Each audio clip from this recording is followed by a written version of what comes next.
Bonjour, je suis le numéro 9 de la classe de 3ème D et je vais vous présenter les médias et l'opinion publique avec comme sujet et si les JO n'étaient pas que du sport. En premier, je vais vous présenter les Jeux Olympiques, leur origine et leur fonctionnement, puis les différents enjeux des Jeux Olympiques en expliquant avec des exemples historiques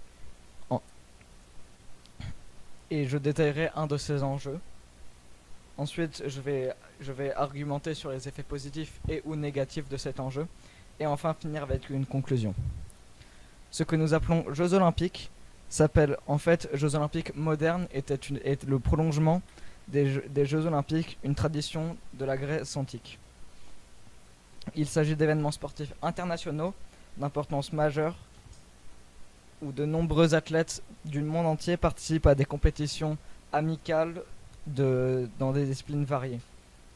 La devise des JO est Citius Altius Fortius, qui signifie plus vite, plus haut et plus fort.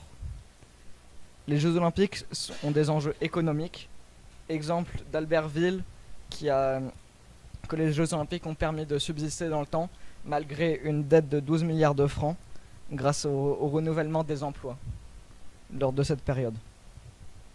Ils permettent l'union internationale car 206 pays à travers tous les continents participent à l'événement.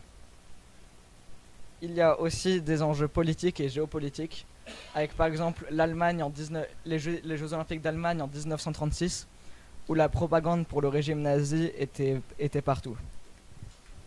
Il y a ensuite l'égalité, car les Jeux Olympiques sont mixtes et qu'il y a depuis un moment les Jeux paralympiques pour qu'il y ait aussi le handisport. Les Jeux Olympiques ont été créés à la base pour maintenir la paix. En 844 avant notre ère, la violence était partout en Grèce. Et le roi d'Élide, Iphitos, a donc créé les Jeux Olympiques pour une célébration de la paix où il faisait la paix à travers tout le pays pendant 7 jours avant le début et 7 jours après la fin des Jeux Olympiques. Au 19e siècle, le baron Pierre de Coubertin a fait réapparaître le sport à l'international et l'a popularisé.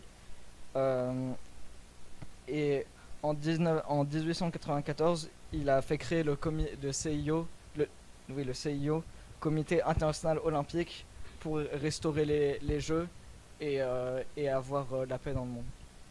Il a dit « Les guerres éclatent parce que les nations se comprennent mal. Nous n'aurons pas la paix tant que les préjugés n'auront pas disparu.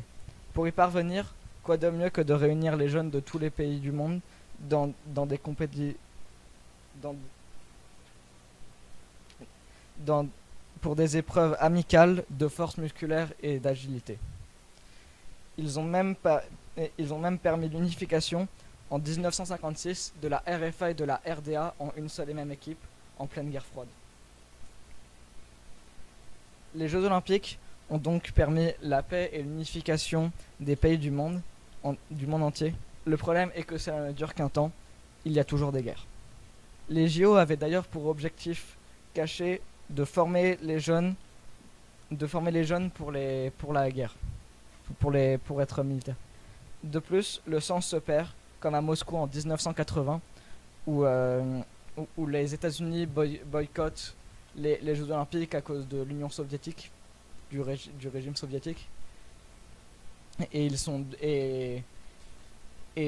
Comme les États-Unis le boycottent, beaucoup de pays les suivent. Et les athlètes voulèrent donc la suppression de la partie politique des Jeux Olympiques, car celle-ci lui faisait perdre ses valeurs.